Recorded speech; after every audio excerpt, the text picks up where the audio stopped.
Dispersion is how much the data varies from the mean. Small dispersion is typically a good thing, as it means your data is very accurate.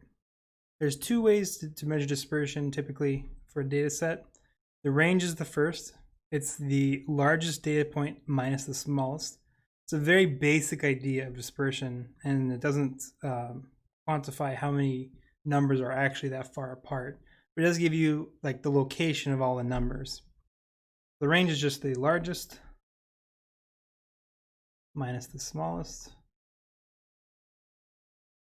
That's the first dispersion. Now the standard deviation, this is the most common measure of dispersion that people use, especially in statistics. It's a very important number. How you find it is a little bit more involved. There are calculators that do it for you, but I'll give you the formula and then I'll show you the step by step.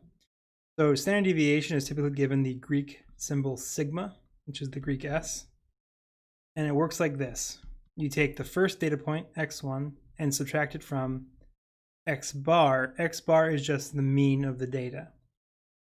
It's a common notation is saying x bar is the mean, the arithmetic mean. And then you square that, add it to the next data point, subtracted from the mean, square that, and you keep adding them all the way on up till you get to the last data point, which is designated xn, and you square that. Then we divide all these numbers by how many numbers there are, which there's going to be n numbers in our data set. So if it's a data set of 40 numbers, n would be 40. And this can change depending on if you're looking at population versus sample and things like that, depending on the situation that you're in. But you'll see, a lot of times you'll see n minus 1 or just n. Whichever it is that you have to use, you'll be seeing that you'll see the formula. And then we take a square root of the entire thing, and that's the standard deviation. That tells you kind of the groups of numbers that are within certain. It's like a certain distance away. It makes more sense when you look at a graph. But standard deviation is commonly used to show you how far away the main parts of the data is from the mean. It's always based on the mean. Now, actually, the step-by-step defining this, really the first thing is you need to find, so the first step is find the mean. The second step is to subtract each point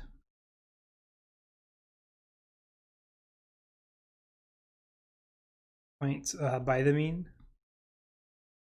So if we had a data set of 40 numbers, then we should have 40 numbers that are being subtracted by the mean. Then the third step is to square them.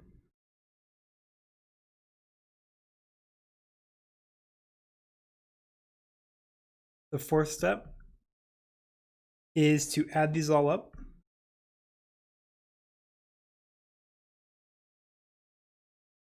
So now you should have one number. So the mean gives you one number, then you have 40 numbers minus the mean, each one of them minus the mean. Then you square these numbers, so you should have 40 numbers still. Then the fourth step is where you add all these numbers up, so you should have one number. Then the fifth step, we divide by how many there are. So if there's 40, you divide by 40 minus 1, 39. But you just divide by n minus 1, n being how many numbers there are in the original set. You still have one number here. The final step is take the square root. And this is going to be our standard deviation. So let's see it in practice here. Here we have two teams that work through January to June, and they're producing some product, whatever that is. And this is the number of items they produce in each month. So what is shown is how many items are producing in each month. What are the ranges of the data? So the range, so team A range, is the highest minus the lowest. The highest number is on team A, looks to be 39,250. So 39 250. The lowest looks to be 34,500. So the range, 250 minus 34,500 gives us 4750. So all of the numbers in Team A are within 4,750 units of each other. Team B has a range. Let's see, the lowest number looks to be this one, 32,500. The highest number looks to be this one, 41,500. Highest minus the lowest. This gives us 9,000. So Team B has a much higher range, which means their numbers vary wildly compared to Team A. Team A, their numbers are much more compact in one area. So they tend to do a certain number more than Team B does. Team B, varies quite a bit. Okay. Let's calculate the mean and the standard deviation for these teams now. So first off, to calculate the standard deviation, we need to know the mean. The mean, this is going to be X bar, is really just all the numbers added up divided by how many there are. You can see in both sets there's 6 numbers. So I'm just going to add them going down. So 37,750 plus 34,500 plus 35,250 plus 38,750 and so on and so forth. Add them all up, and then I'm going to divide by 6. 37,000. Okay. Doing it likewise for Team B. That also gives us 37,000. So the mean is the same for both of them. And we also know that the range is quite different for both of them. So if the mean is the same, that means they both kind of tend to go around that mean, but they vary wildly. The Team B varies wildly around that mean, and Team A is more compact around that mean. The standard deviation will show that explicitly when we calculate that. So to find the standard deviation, I'm going to show you Team A and then Team B. I'm not going to show you how to do that. It's the same process. What we're going to do first is we're going to take each number and subtract from all of these 37,000. All of these give us, first one is 37,750 minus 37,000. That gives us 750. Okay, now that we have our differences, we're going to square each one of these numbers. So now we're going to just square them.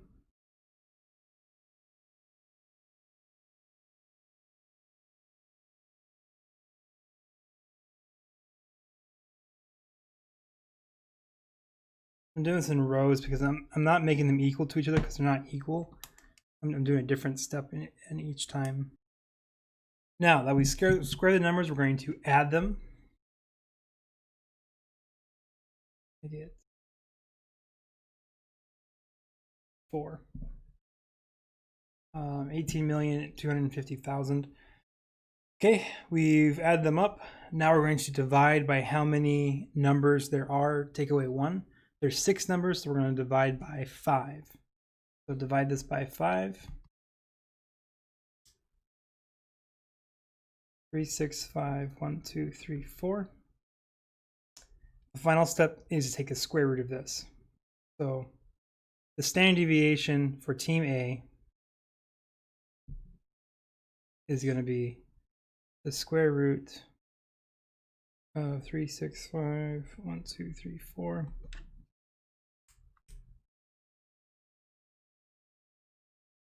Gives us 1910.497. All right, doing the same process for Team B. I should actually rewrite this in a different way here. So I'm going to write sigma, the standard deviation. 1910.497. The standard deviation for B, doing the same process but with team B numbers, gives us 3718.198. And there you can see that team B has a much higher standard deviation, meaning a bigger dispersion than team A. And that really shows you more properly the team B, varies more.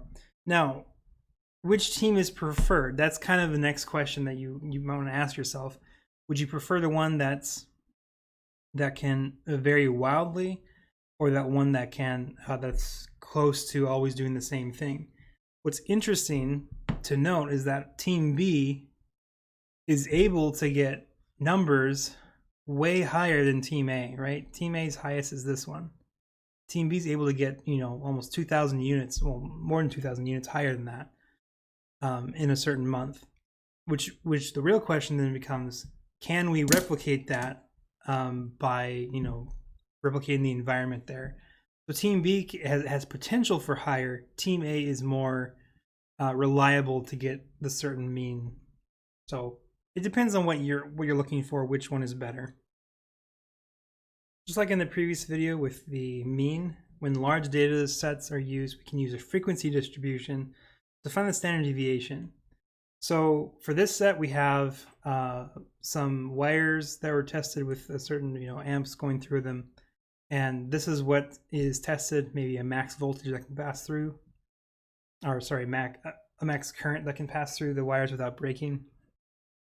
And so our data set here has let's see, 30 numbers in it, and we're creating classes of 60 amps. So do some black. The lowest number here is 106, I think. Yeah. And we're doing by 60. So 100 to 159 is the first 60. 160 to 219 is the next 60, all the way up to this. And our highest number is 398, I think. Yeah. So that's going to be in the last class there. And I've created the first few, like up to this point here. This is really just the exact same thing as a frequency distribution in the previous section video. First off, find your classes, count how many numbers are in each class. So for instance, for this first class, 100 to 159, we have 1, 2, 3, 4, 5, 6. Yeah, I don't see any other numbers. So we have 6 numbers that go into there. That's why the frequency is 6.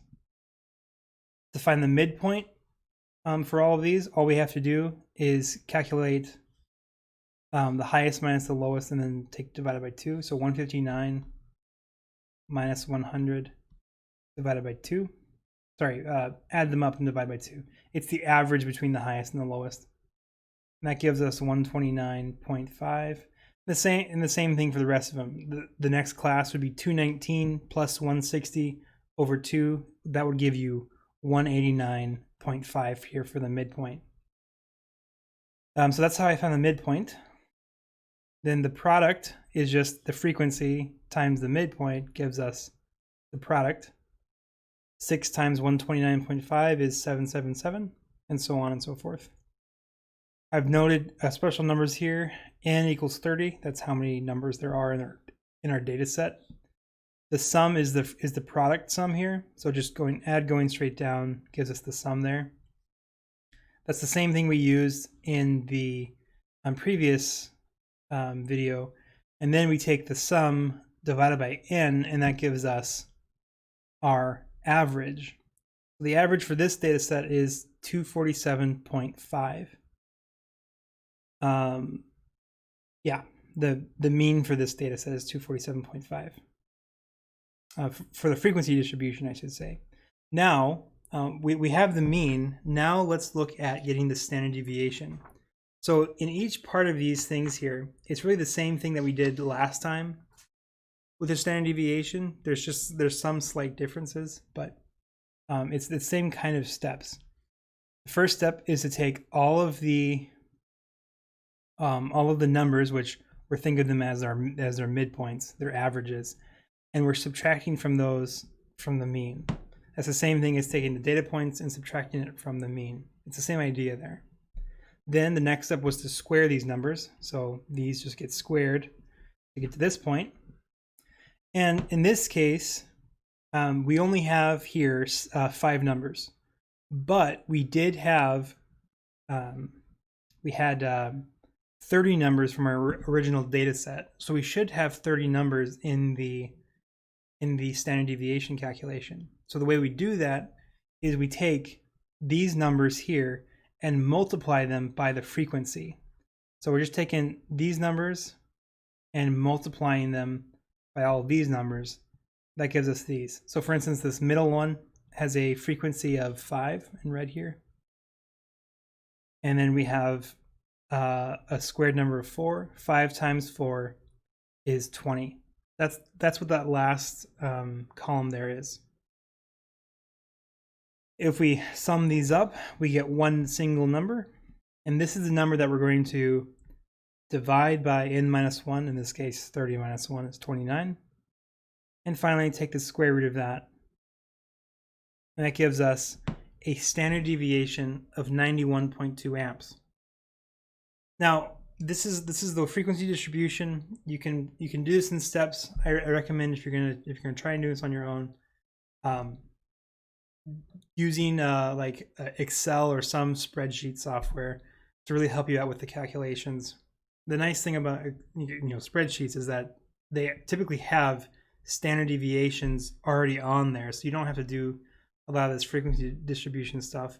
But occasionally this can be useful when you're looking at data sets and you want to make classes. In this case, it looks like we have classes by different gauge wires, so it's natural to make them into classes and to do this kind of stuff with them. But just take it slow when you're going to do it on your own. Make sure you're getting the right numbers, and you should expect numbers, standard deviations, that are smaller than our data points, right? All these data points are really big, and the standard deviation typically is smaller than the mean as well. So just keep that in mind, what it should look like, so that you can be as accurate as possible. We'll end this video with a brief discussion about what's called the normal distribution. The normal distribution is used wildly in statistics and probability as well. It's very, very useful. A lot of natural phenomena fit the normal distribution, and so we use it to kind of estimate certain things. The normal distribution is also called the bell curve, so you've probably heard of that. And the reason why it's so widely used is because if your data set is large enough, typically 30 or greater, most things fit this distribution. So we have the mean of the data set, and then within one standard deviation, higher or lower. So let's say it's like this is the standard deviation. So this is subtracting the standard deviation off of X bar and adding the standard deviation onto X bar, or in other words, the mean. And we look at this data set here. So this area here is typically going to give you, let me see, 68.2% of your data is going to fall within one standard deviation of the mean. That's how it's said. So most of your data is within right there, right in that first standard deviation. Then if you look at another standard deviation, higher or lower, so this is 2 standard deviations. It's getting kind of cluttered up in the bottom there, so I'm not going to write X bar minus sigma. But within 2 standard deviations, this is the red and the blue combined, this is going to give you 95.4% of your data. So incredibly most of your data is within 2 standard deviations from the mean. If you go to 3 standard deviations, then you're looking at So this is, on out this way. Then you're looking at 99.8% of your data. And I haven't really used this in anything, but if you take a statistics class, even a probability class in any kind of mathematics, you will see this. It does pop up in a lot of weird ways, but it's kind of interesting how it's so applicable to real life.